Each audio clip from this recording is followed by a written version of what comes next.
ಎಲ್ಲರಿಗೂ ನಮಸ್ಕಾರ. ಹೊಸದಾಗಿ ಟೈಲರಿಂಗ್ ಕಲಿಯೋರೆಲ್ಲರಿಗೆ ಇವಾಗ ನಾನೇನು ಕಟಿಂಗ್ ತೋರಿಸ್ತಾ ಇದ್ನಲ್ಲ ಆ ಕಟಿಂಗ್ ಯೂಸ್ ಆಗುತ್ತೆ. ಯಾಕಂದರೆ ಒಂದೇ ಸರ್ತಿ ಕಟಿಂಗ್ ತೋರಿಸಿದ್ರೆ ಕನ್ಫ್ಯೂಸ್ ಆಗುತ್ತೆ.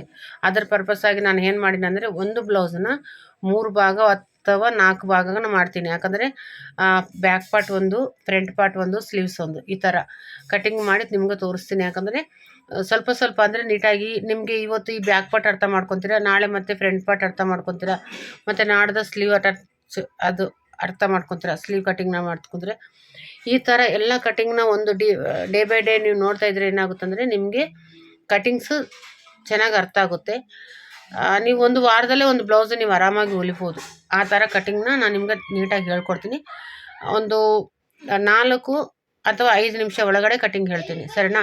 ಕಟಿಂಗ್ ಹ್ಯಾಂಡ್ ವರ್ಕ್ ನೋಡಿರಿ, ಜಾಸ್ತಿ ಟೈಮ್ ತೊಗೊಂಡಿಲ್ಲ, ಒಂದು 5 ನಿಮಿಷ ಒಳಗಡೆ ನಾನು ಹೇಳ್ತಾ ಇದ್ದೀನಿ. ನೀಟಾಗಿ ನೋಡಿ.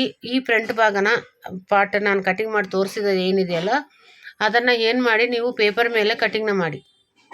ಪೇಪರ್ ಮೇಲೆ ಕಟಿಂಗ್ ಮಾಡಿದ್ರೆ ನಿಮಗೆ ಇವತ್ತು ಪೇಪರ್ ಮೇಲೆ ಕಟಿಂಗ್ ಮಾಡೋಕ್ಕೆ ಎಷ್ಟೊತ್ತು ಬೇಕು? 1 ಅವರ್, ಹಾಫ್ ಆನ್ ಅವರ್, 15 ನಿಮಿಷ ಇಷ್ಟೇ. ಒಂದು 2-3 ಸರ್ತಿ ಪ್ರಾಕ್ಟೀಸ್ ಮಾಡಿ ಇಟ್ಕೊಂಡಿರಿ. ನಿಮ್ಗೆ ನೀಟಾಗಿ ಬಂದು ಎಲ್ಲ 3 ಭಾಗನ ನಾನು 3 ಪಾರ್ಟಲ್ಲಿ ನಾನು ಹೇಳ್ತೀನಲ್ಲ ಕಟಿಂಗ್ಸ್ ನಿಮಗೆ. ಈ 3 ಭಾಗಗಳು ಮತ್ತೆ ಒಂದಿನ ಫುಲ್ ನೋಡಿಕೊಂಡು ನೀವು ಕೂತ್ಕೊಂಡು ಕಟಿಂಗ್ ಮಾಡಿದ್ರೆ 100% ನಿಮಗೆ ಒಂದು ಬ್ಲೌಸ್ ಕಟಿಂಗ್ ಈಸಿಯಾಗಿ ಕಲಿಬೋದು. ಯಾರ ಹತ್ರ ಹೋಗೋದು ಬೇಡ, ಫೀಸ್ ಕಟ್ಟೋದು ಬೇಡ, ಏನೂ ಬೇಡ. ಈ ವಿಡಿಯೋನ ನೀಟಾಗಿ ನೋಡಿರಿ. ಒಂದು 4-5 ನಿಮಿಷ ಆಗುತ್ತೆ ಅಷ್ಟೇ. ನೋಡಿ ಮತ್ತು ನೀವು ಲೈಕ್ ಮಾಡಿಟ್ಕೊಳ್ಳಿ. ಹೊಸಬ್ರಿದ್ರೆ ಸಬ್ಸ್ಕ್ರೈಬ್ ಮಾಡ್ಕೊಳ್ಳಿ. ಫಸ್ಟು ಬ್ಯಾಕ್ ಪಾರ್ಟ್ ಕಟಿಂಗೇ ನೋಡೋಣ. ಬ್ಯಾಕ್ ಪಾರ್ಟ್ ಮಾತ್ರ ತೋರಿಸ್ತಾ ಇದ್ದೀನಿ, ಮತ್ತು ನೆಕ್ಸ್ಟು ಫ್ರಂಟ್ ಪಾರ್ಟ್, ಸರಿನಾ? ಬನ್ನಿ ವಿಡಿಯೋದಾಗ ಹೋಗೋಣ. ಸ್ಟಾರ್ಟಿಂಗು 1 ಮೀಟ್ರ್ ಕ್ಲಾತು ತೊಗೊಂಡ್ಬಿಟ್ಟು ನಿಮ್ಮ ಬ್ಲೌಸ್ಗೆ ಎಷ್ಟು ಬೇಕು ಲೈನಿಂಗ್ ಅಷ್ಟು ತೊಗೊಂಡ್ಬಿಟ್ಟು ಕ್ಲೋಸು ನಿಮ್ಮ ಕಡೆ ಆಪೋಸಿಟಲ್ಲಿ ಓಪನ್ ಹಾಕಿದ ಮೇಲೆ ಬ್ಲೌಸ್ ಲೆಂತ್ ಎಷ್ಟಿದೆಯಲ್ಲ ಅದ್ರ ಮೇಲೆ 1 ಇಂಚ್ ಎಕ್ಸ್ಟ್ರಾ ತೊಗೋಬೇಕು. ಇವಾಗ ನೋಡಿರಿ, ಬ್ಲೌಸ್ ನಂದು 14 ಇದೆ, ನಾನು 15 ತೊಗೊಂಡಿದ್ದೀನಿ. ಇವಾಗ ವೆಸ್ಟ್ ಬ್ಯಾಗ ಈ ಥರ ಫೋಲ್ಡ್ ಮಾಡಿಕೊಂಡು, ಅಂದರೆ ನಮ್ಮದು ಡೌನ್ಗೆ ಹಾರ್ಮೋಲ್ ಡೌನ್ಗೆ ಕ್ರಾಸ್ ಬೆಲ್ಟ್ ಎಲ್ಲಿಗೆ ಎಂಡ್ ಆಗುತ್ತೋ ಅಲ್ಲಿಗೆ ಮತ್ತು 1 ಇಂಚ್ ಎಕ್ಸ್ಟ್ರಾ ತೊಗೋಬೇಕು. ಮತ್ತು ಹಾರ್ಮೋಲ್ ಡೌನ್ಲಿಂತ ಮೇಲೆ, ಅಂದರೆ ವೆಸ್ಟ್ಲಿಂತ ಮೇಲೆ ಹಾರ್ಮೋಲ್ ಡೌನ್ಗೆ ಎಷ್ಟಿದೆಯೋ ಅದರ ಮೇಲೆ 1 ಇಂಚ್ ಎಕ್ಸ್ಟ್ರಾ. ಇವಾಗ ಬ್ಯಾಕ್ ಪಾರ್ಟಿಗೆ ನೋಡಿ, ಇದರ ಸ್ವಲ್ಪ ಕಾಣಿಸ್ತಾ ಇಲ್ಲ. ನಿಮ್ಮದು ಬ್ಯಾಕ್ ಪಟ್ಟಿ ಎಷ್ಟಿದೆಯೋ ಅದರ ಮೇಲೆ ಒಂದು ಅರ್ಧ ಇಂಚ್ ಎಕ್ಸ್ಟ್ರಾ, ಅಂದರೆ ಮೇಲೆ ಒಂದು ಅರ್ಧ, ಕೆಳಗಡೆ ಒಂದು ಅರ್ಧ, ಅಂದರೆ ಒಂದು 3/4 ಇಂಚ್ ಬಿಟ್ಕೊಂಡ್ರೆ ಕೂಡ ಸಾಕು. ಆಮೇಲೆ ಚೆಸ್ಟ್ ಮೆಜರ್ಮೆಂಟ್ ತೊಗೊಳ್ಳೋಣ. ಇವಾಗ ನೋಡಿರಿ, ಹಾರ್ಮೋಲ್ ಡೌನು ಟೇಪ್ ಎಲ್ಲಿಟ್ಟಿನಲ್ಲ ಇಲ್ಲಿಗೆ ಕರೆಕ್ಟಾಗಿ ಈ ಥರ ನೋಡ್ಕೋಬೇಕು. ನೋಡಿರಿ, ಈ ಥರ ನೋಡಿದ್ಮೇಲೆ ಅದರಲ್ಲಿ ಎಷ್ಟು ಬಂದಿರೋದ ಅದರಲ್ಲಿ ಅರ್ಧ ನಾವು ಮಾರ್ಕ್ ಹಾಕ್ಬೇಕು. ಸ್ಕೇಲ್ ತಗೊಂಡು ಮತ್ತೊಂದು ಮಾರ್ಕ್ ಹಾಕೋಬೇಕು. ಮತ್ತು ನಮ್ಗೆ ಮಾರ್ಜಿನ್ ಎಷ್ಟು ಬಿಡ್ತೀವಿ ನಾವು? 1 ಇಂಚ, 1.5, 2 ಇಂಚ, ನಮ್ಮ ಇಷ್ಟ, ಅದು ಅಷ್ಟು ಮಾರ್ಜಿನ ಬಿಟ್ಕೋಬೇಕು. ಆಮೇಲೆ ವೆಸ್ಟಿಗೆ ಡಾಟ್ ಮಾರ್ಕಿಂಗು ಈ ಥರ ಕರೆಕ್ಟ್. ನಾನು ವೀಡಿಯೋದಾಗ ತೋರಿಸ್ತೀನಿ, ತುಂಬ ವೀಡಿಯೋಗಳು ಮಾಡಿದ್ದೀನಿ ಈ ಥರ ನಾನು, ನೀವು ನೋಡ್ಬೋದು. ಬಟ್ ನಿಮಗೋಸ್ಕರನೇ ಪರ್ಟಿಕ್ಯುಲರಾಗಿ ನಾನು ಈ ಥರ ವೀಡಿಯೋನ ಮಾಡ್ತಿರೋದು. ಯಾಕಂದರೆ ಪಾರ್ಟ್ ಮಾಡಿದ್ರೆ ಕಂಪಲ್ಸರಿ ಇವ್ರಿಗೆ ಅರ್ಥ ಆಗುತ್ತೆ ಅನ್ನೋ ಒಂದು ಈ ಉದ್ದೇಶದಿಂದನೇ ಈ ಥರ ಮಾಡ್ತಿರೋದು. ಇವಾಗ ಶೋಲ್ಡರ್ ಮೆಜರ್ಮೆಂಟು, ಶೋಲ್ಡರ್ ಸ್ಟಿಚಿಂಗ್ ಆಗಿರುತ್ತಲ್ಲ ನೋಡಿರಿ, ಟೇಪು ಈ ಥರ ಇಟ್ಕೋಬೇಕು. ಕರೆಕ್ಟು ಬ್ಲೌಸನ್ನು ಕರೆಕ್ಟಾಗಿ ಸೆಟ್ ಮಾಡ್ಕೋಬೇಕು. ಸೆಟ್ ಮಾಡಿಕೊಂಡು ಒಂಚೂರು ಹೆಚ್ಚು ಕಡಿಮೆ ಆದರೆ ಮೇನ್ ಬಂದು ನಮಗೆ ಕಟ್ಟಿಂಗ್ನಲ್ಲಿ ಶೋಲ್ಡರ್ದೇ ಮೇನ್ ರೋಲ್ ಆಗಿರುತ್ತೆ.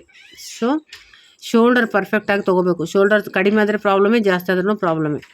ಈ ಥರ ನೋಡಿ, ನಾನು ಎಲ್ಲಿ ನಮ್ಮ ಸ್ಟಿಚಿಂಗ್ ಆಗಿರುತ್ತಲ್ಲ ಭುಜಗಳು, ಆ ಭುಜಲಿಂದ ಈ ಭುಜಗೆ ಎಷ್ಟಿದೆಯೋ ಅದರಲ್ಲಿ ಅರ್ಧ ಮಾತ್ರ ತೊಗೋಬೇಕು. ಯಾವ ಬ್ಲೌಸನ್ನಾಗಲಿ, ನೀವು ಯಾವ ಬ್ಲೌಸ್ ತೊಗೊಂಡ್ರೂ ಪರವಾಗಿಲ್ಲ, ಇದೇ ಥರ ಮೆಜರ್ಮೆಂಟ್ ತೊಗೋಬೇಕು. ನಿಮಗೆ ಡೌಟ್ಸ್ ಇದ್ದರೆ ಕಾಮೆಂಟ್ ಮಾಡಿ. 100% ನಾನು ಇದೇ ಥರ ನನಗೆ ಯಾವ ಬ್ಲೌಸ್ ಬಂದದೋ ಆ ಬ್ಲೌಸು ನಿಮ್ಗೆ, ಅಂದರೆ ಮೆಜರ್ಮೆಂಟಿಗೆ ನಿಮಗೆ ಯಾವ ಬ್ಲೌಸ್ ಇರುತ್ತೋ ಆ ಬ್ಲೌಸು ನಾನು ನಿಮ್ಗೆ ಕಟಿಂಗ್ ಇದ್ದ ರೂಪದಲ್ಲಿ ತೋರಿಸ್ತೀನಿ. ಫುಲ್ ವೀಡಿಯೋ ಬೇಕಾದರೆ ಫುಲ್ ವೀಡಿಯೋ ಕೂಡ ಮಾಡ್ಕೊಡ್ತೀನಿ, ಸರಿನಾ? ಇವಾಗ ನೋಡಿರಿ, ಹಾರ್ಮೋಲ್ ಮಾರ್ಕಿಂಗ್ ಹಾಕ್ಕೊಂಡು ಒಂದ್ಸಲ ಹಾರ್ಮೋಲ್ ಚೆಕ್ ಮಾಡ್ಕೊಳ್ಳಿ. ಈ ಹಾರ್ಮೋಲ್ನಲ್ಲಿ ಏನಾಗುತ್ತೆ ಗೊತ್ತಾ, ಒಂದೇ ಸರ್ತಿಗೆ ಮೆಜರ್ಮೆಂಟು ಸೆಟ್ ಆಗೋಲ್ಲ, 2-3 ಸರ್ತಿ ಆಗಲೇಬೇಕು ಕಂಪಲ್ಸರಿ. ಯಾಕಂದರೆ ಕೆಲವೊಬ್ರದ್ದು ಹಾರ್ಮೋಲ್ ಜಾಸ್ತಿ ಇರುತ್ತೆ, ಕೆಲವೊಬ್ರದ್ದು ಕಡಿಮೆ ಇರುತ್ತೆ. ಚೆಸ್ಟಿಗೆ, ಹಾರ್ಮೋಲ್ಗೆ, ಶೋಲ್ಡ್ರಿಗೆ ಸಂಬಂಧನೇ ಇರೋಲ್ಲ ಕೆಲವೊಂದು ಜನಕ್ಕೆ. ಆವಾಗ ನೀವು ಕಲಿಬೇಕಾಗಿದ್ದವ್ರಿಗೆ ತುಂಬ ಕನ್ಫ್ಯೂಷನ್ ಆಗುತ್ತೆ. ಯಾಕಂದರೆ ನಾವು ಕರೆಕ್ಟಾಗಿ ಹಾಕಿವಿ, ಇವ್ರದ್ದು ಯಾಕೆ ಹಾರ್ಮೋಲ್ ಟೈಟ್ ಆಯಿತು, ಈ ಥರ ಕಸ್ಟಮರ್ ರಿಟರ್ನ್ ಬರ್ತಾರೆ. ಮತ್ತು ಹಾರ್ಮೋಲ್ ಟೈಟ್ ಆಯಿತು, ಕೈ ಹೋಗ್ತಾ ಇದೆ, ಹಾರ್ಮೋಲ್ ಡೌನು. ಹಾರ್ಮೋಲ್ ಟೈಟ್ ಆದರೆ ಶೋಲ್ಡರ್ ಡ್ರಾಪ್ ಆಗುತ್ತೆ, ಮೇಯ್ನ್ ಅದು ನೆನ್ಪಿಟ್ಕೋಬೇಕು ನೀವು. ಅದಕ್ಕೆ ಈಗ ನೋಡಿರಿ, ನಾವು ಇಷ್ಟು ವರ್ಷ ಎಕ್ಸ್ಪೀರಿಯೆನ್ಸ್ ಇದ್ದರೆ ಕೂಡ ನಮಗೂ ಸ್ವಲ್ಪ ಪ್ರಾಬ್ಲಮ್ ಆಗೇ ಆಗುತ್ತೆ. ಯಾಕಂದರೆ ಸ್ವಲ್ಪ ಹೆಚ್ಚು ಕಡಿಮೆ ಹಾರ್ಮೋಲಲ್ಲಿ ನಾವು ಹೆಚ್ಚು ಕಡಿಮೆ ಮಾಡಲೇಬೇಕು. ಹಾರ್ಮೋಲಲ್ಲಿ 1/4 ಇಂಚು ಲೂಸೇ ಇಡಬೇಕು, ಆದರೆ ಟೈಟ್ ಮಾತ್ರ ಮಾಡೋಕ್ಕೆ ಹೋಗ್ಬೇಡ್ರಿ. ಇವಾಗ ಶೋಲ್ಡರ್ ಪಟ್ಟಿ ಸ್ಟಿಚಿಂಗ್ ಆಗಿರೋದು ಇರುತ್ತಲ್ಲ, ಅದರ ಮೇಲೆ ಒಂದು ಅರ್ಧ ಇಂಚು ಅಂದರೆ ಮಾರ್ಜಿನ್ ಪರ್ಪಸ್ ಆಗಿ ಬಿಟ್ಕೋಬೇಕು. ಆಮೇಲೆ ಸ್ಟ್ರೇಟ್ ರೌಂಡು ಈ ಥರ ರೌಂಡ್ ತೊಗೊಂಡ್ರೆ ಏನಾಗುತ್ತಂದರೆ ಶೋಲ್ಡರು ಡ್ರಾಪ್ ಅನ್ನೋದು ಅಸ್ಸಲು ಬರಲ್ಲ. ನೀಟಾಗಿ ಬ್ಲೌಸ್ ಈಗ ನೋಡಿರಿ, ನಾನು ಇದೇ ಪ್ರಕಾರ ನೀವು ಬ್ಯಾಕ್ ಪಾರ್ಟ್ನ ಕಟ್ ಮಾಡಿ, ನೀವು ನಿಮ್ಗೆ ಡೌಟ್ಸ್ ಇದ್ದರೆ ಮತ್ತೆ ನನಗೆ ಕಾಮೆಂಟ್ ಮಾಡಿರಿ. ಯಾಕಂದರೆ ನಾನು ನಿಮ್ಮ ಪರ್ಪಸ್ ಆಗಿ ಈ ವಿಡಿಯೋನ ಮಾಡ್ತಾ ಇರೋದು. ಯಾಕಂದರೆ ಕಲಿಸೋಕೆ ಮಾತ್ರನೇ ಇದ್ದೀನಿ ನಾನು. ಯಾಕಂದರೆ ನನಗೆ ಬಂದಿರೋ ವಿದ್ಯೆ ನಿಮಗೆ ಕೊಡ್ತಾ ಇದ್ದೀನಿ. ನಿಮ್ಗೆ ಯಾವುದನ್ನು ಕಟಿಂಗ್ ಬೇಕಾದನ್ನು ಕಾಮೆಂಟ್ ಮಾಡಿರಿ. ಈ ಥರ ಚೆಕ್ ಮಾಡಿಕೊಂಡು ಒಂದು ಕಡಿಮೆ ಬಂದರೆ ಮತ್ತೆ ಸ್ವಲ್ಪ ಕಟಿಂಗ್ ಮಾಡಿ ತೆಗಿಬೇಕು. ಹಾರ್ಮೋಲಲ್ಲಿ ಯಾವುದೇ ಕಾರಣಕ್ಕೆ ಟೈಟ್ ಮಾಡ್ಕೊಳ್ಳೋಕೆ ಹೋಗ್ಬೇಡ್ರಿ. ಟೈಟ್ ಆದರೆ ಶೋಲ್ಡರ್ ಡ್ರಾಪ್ ಆಗುತ್ತೆ. ಆ ವಿಷಯ ನೆನ್ಪಿಟ್ಕೋಬೇಕು ನಾವು. ಇದರಿಂದನೇ ಫ್ರಂಟ್ ಪಾರ್ಟ್ ಕಟಿಂಗ್ ಕೂಡ ಅಪ್ಲೋಡ್ ಮಾಡ್ತೀನಿ. ಇದನ್ನು ಪ್ರಾಕ್ಟೀಸ್ ಮಾಡ್ತಾಯಿರಿ. ನೆಕ್ಸ್ಟ್ ವಿಡಿಯೋದಲ್ಲಿ ಮತ್ತೆ